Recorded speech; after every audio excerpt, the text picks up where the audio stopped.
네, 여러분 안녕하십니까? Q5 English입니다. 오늘은 by 6번째 내용을 자세히 하나하나씩 나누어 보도록 하겠습니다. 매일매일 흐르면서 영어적 발전이 느껴지십니까? 느껴지시도록 Q5 English가 돕도록 하겠습니다. 애청, 구독, 좋아요, 알림 설정 꼭 확인 부탁드립니다. He called me by my first name.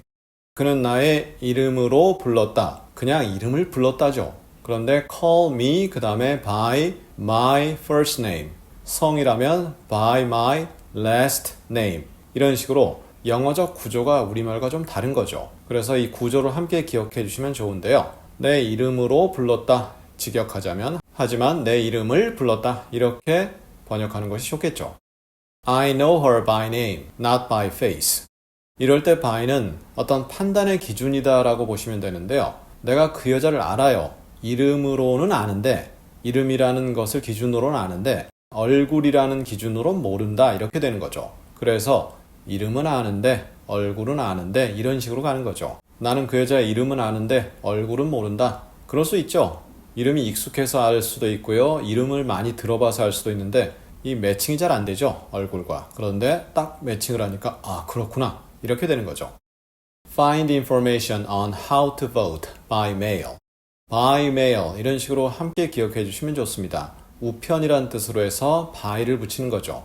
이메일도 동일합니다. 그러면 정보를 찾아라 이거죠. 그리고 정확한 내용의 정보할 땐 on이 붙죠. 어떻게 투표를 하는지 투표 관련된 내용도 저희 과거 강의에서 이미 다룬 바 있는데요. 링크 통해 확인해 주시고요. 어떻게 우편으로 투표를 하는지 미국에서는 우편 투표가 있다고 하죠. 그래서 우편으로 투표를 한다. 그 방법을 좀 정확히 알려달라. 이러한 내용으로 이해되고요. I got more annoyed by the day, by the second. 나는 좀 더 짜증이 나게 되었다 이거죠. annoy라는 단어 저희 과거 강의에서 irritate와 비교한 바 있거든요. 링크 통해 확인해 주시고요. 그러니까 좀 더 짜증이 났는데 by the day는 뭐죠? 이럴 때 by라는 것은 흐르면서 지나면서 그리고 the day, the minute, the second 이런 식으로 거기에는 각각의 더를 붙이게 되고요. 단수로 쓰게 됩니다. 그래서 매일매일이 지나면서 아니면 매 초가 지나면서 이렇게 되죠. 그러니까 국어로는 매일마다 혹은 매 초마다 짜증이 더해졌다 이렇게 번역되는 거죠. By the day, by the second. 그래서 여러분의 영어적 실력이 매일매일 향상되기를 기대합니다. I hope that your English improves by the day. 이렇게 표현할 수 있죠. My room is 3 meters by 4 meters. 이럴 때 by는 가로, 세로 비율입니다. 우리가 보통 가로 3, 세로 4 할 때 글로 쓸 때 3 곱하기 4 이렇게 쓰잖아요. 그럴 때 곱하기를 영어로는 by라고 하는 거죠. 가로 3, 세로 4 혹은 가로 4, 세로 3 이렇게 될 수도 있겠죠. 좌우간 나의 방은 그 크기다. Computer prices have fallen by 30% in the last decade. 컴퓨터 가격이 떨어졌다 이거죠. 지난 10년인 이게 뭐죠? 이럴 때 만에라고 번역이 될 수 있습니다. 지난 10년 만에 30% 떨어졌다.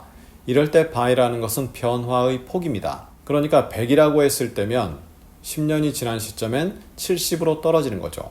그런데 가끔 to 30% 이런 식으로 to가 오는 경우가 있거든요. 그럼 10년 전에가 100이었는데 지금은 30이란 내용으로 전치사에 따라 의미가 완전 달라지는 거죠.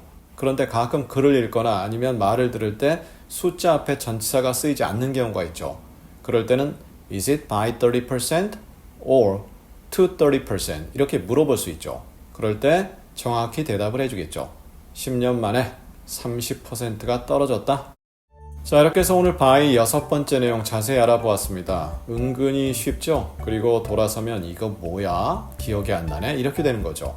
반복이 그래서 정말 필수적입니다. 꼭 반복 부탁드리고요.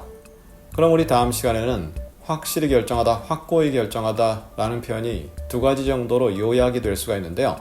determine이라는 표현이 있고 resolve라는 단어가 있습니다. 어떻게 다를까요? 다음 시간에 이 두 단어를 자세히 비교해 보도록 하겠습니다. 감사합니다.